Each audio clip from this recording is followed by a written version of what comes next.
Yeah. Maybe sponsor now. Maybe. That's pretty good for a resume.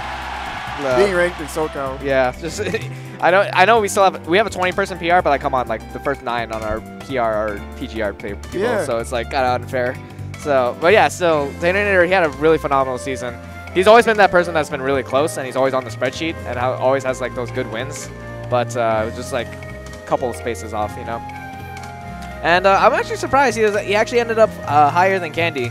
I thought Candy would have been in like that area. There was a lot of consistency for Candy, but he also lost sets to Taternator. And then Taternator had the Void, K9, and Zinyu wins. Like he beat Candy, and in that same tournament, he beat Zinyu. Like that was I think that just cemented it right there. Yeah. But for that to only put like a few spots like above, like that's even with that, yeah, you're still like not that much higher. Really cool. It's really cool to see more like the newer players kind of show out. Yeah. Especially with character like Bowser Jr. Yeah, he pulls out the Mewtwo occasionally. Only like I wonder how he really feels on Mewtwo now. Because like I don't know. I've only been seeing most of his wins have been with Bowser Jr. I think from what I've seen, he only uses Mewtwo for Villager. And even then, I don't think Aardvark goes. I think he goes Lucina at that point. So that it's just like kind of there to negate the character. But here we go. He's going against up against Raven. Not sure how much Taternator plays this character, but same token, not sure how much Raven plays this character. Yeah. So we're going to have, like, again, 2 kind of off-meta characters going up against each other. Yeah. This time, though, both zoners. So let's see who uses their zoning tools better to, like, get in the other. Yeah. I think that's what it's going to come down to. I feel like Robin's, in theory at least, Robin's tools would be good of intercepting the Clown Cart, which is a really big neutral tool for Taternator to try and get stuff started. But at the same time, you got the Mega Koopa in the way, so it looks like it's negating that as well. And then, wow, up B into Hammer. Yeah, I do know there's a lot of projectiles that just flat out stop the Arc Thunder in its spot. So there's a chance if the Mega Koopa is positioned in front of Tater in a good spot, he can just stop the Arc Thunder right where it is. Might require Raven to be a little bit more creative, but right now, Taternator is showing 50% just from up there. Yeah. I like what Taternator did after the Clown Card. Instead of just going for like an immediate confirm, he like waited a little bit and got the falling up air so that he could juggle that into like a good 50% combo. Very smart from him. So scary. Yeah, see, even if you do avoid that, there's so little in lag that you have to prepare for like the spot dodge or whatever option you choose after. So yeah. It's a really safe smash hack to throw it at the ledge. But, that could have been really good for Raven. Yeah, you could tell Raven was probably looking for like the up air immediately after the Arc Fire. I'm not so sure if Tater was like SDIing down and away to like hit the ground or something, but overall that was just fortunate for Taternator. And great DI on that back air as well. Yeah. Yep, that's what I like about Taternator. But does get punished. Checkmate will be able to do it there.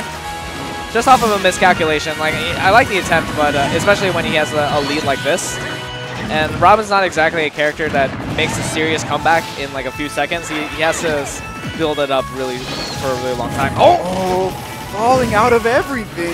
Raven gets 2-second chances at life. Back at the ledge here, though, going for a setup.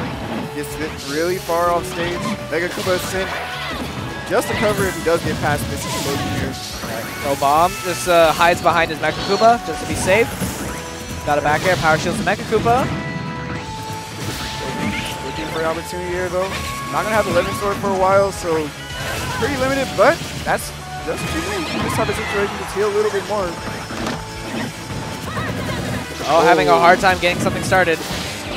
Man, wasn't able to get stuck in shield long enough for that down air to be effective. Alright, Koopa Cart into the up air. It's really close here, though. Alright, just wanna respect the explosion. Still can't really get to the ground safely. Yeah, Taternator. Yeah, I mean that's Robin. They have a hard time landing in general. Not much they can do unless they have like an item or something and they get Z-drop to kind of cover themselves. But that was a little bit difficult for Raven. But still, he played the matchup relatively well.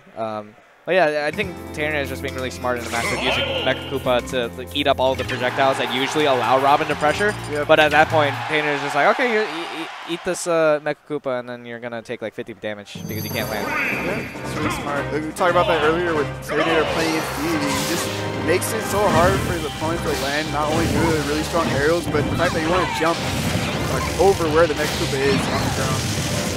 There's a lot of options that way.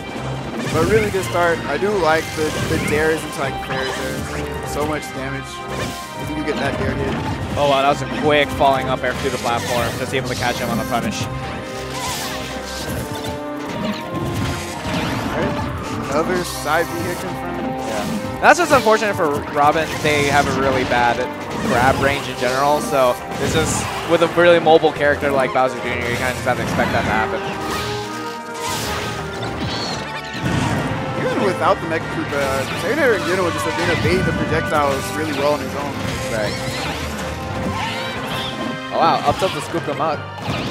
Oh, that could be such a good reversal from Taternator. I really like that idea. Yeah, you can SDI out of Elwin jabs pretty reliably and jump out. Didn't quite get a punish, but armors right through that arc fire, trying to get the air dodge read, but not able to catch it.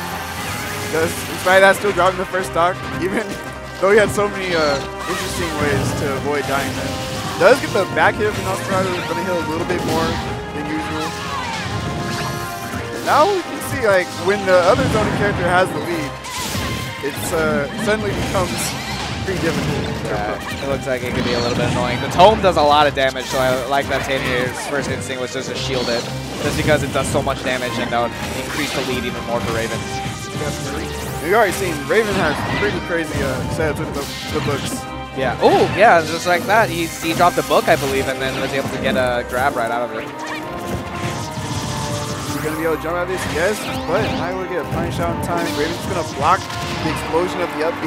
Playing really solid here, just throwing out all the safe moves to maintain his lead. Great arc fire to stop out of his side B. This is exactly what Raven wants. Oh, no 11 sword, okay, but okay. Wow, that was actually really intelligent. I like that he didn't, it looked like he didn't even go for just going for the laggy up there. So I didn't have the sword, so he went for up tilt and then caught the grab anyway on the air dodge. Yeah, I thought that up tilt might have been a misinput, but it could have been something else, who knows. But yeah, overall, if it was intentional, then that's a really good landing trap. Yeah. The up tilt probably could have hit him up in the air. Yeah, I remember talking to Dath before, and he said like down throw into like air dodge and then just re-grab and do something else. Like that's just something he'd like do all the time. Or I remember he was like playing Fula or something at Civil War, and he was telling her like just don't ever air dodge the down throw, just like try to jump out. If you're gonna die from you're gonna die anyway, so you might as well just do the jump option and not like make it easier for your opponent. So definitely can agree with that. Something as old as time. Air dodging 50-50s. Yeah. Most of the time, not good. Okay, going to Lilat. I can imagine most of this might be solely from the way the Lilat tilts, the thunders and stuff like that. It would be a little bit more difficult for Robin to pressure them. Whereas the Mecha Koopa is a grounded projectile, so it'll always stay consistent on the stage. Yeah, that's a really good point, too. Yeah, the curvature of the stage is not even a real factor. That might actually help him out too. Like now he has to jump at awkward angles just to avoid a consistent projectile on the ground. Right. While landing on these platforms, it's really easy for Taternator. Oh man, did you see that attempt from Raven? He got arc fire and then try to shoot out an arc thunder to follow up on all that. This Finally able to find up smash out of shield. Catches that on the ledge option. Nice. Using the side B out of shield and actually going to die for that. That was a really good punish for blocking the 11 sword there. Had enough time to block, turn around, side B him, and get the lead. It's a pretty comfortable lead for a character like Bowser Jr. It's really heavy. You already saw how much Raven struggled to get the stock off of Tater in the first one. Yeah. I feel like right there he could have potentially gotten a jab reset, but it's just one of those things where it probably wouldn't have been able to benefit much, or didn't think that it was gonna actually happen like that. I like watching Tater when he's like super comfortable and like he's confident in his play. He's moving so clean. He gets really strong hit confirms. Yeah, and he just makes himself so hard to hit, man. Look at this. The pressure on shield, man. It's so crazy. Yeah. This is definitely one of those momentum things where it's like, okay, I got a comfortable lead now. I can play a little more comfortably, be like myself. And you've definitely seen that from Taternator. Gets the air dodge read, and that's that over. whole last sequence was just so good. Like the air dodge, or the platform.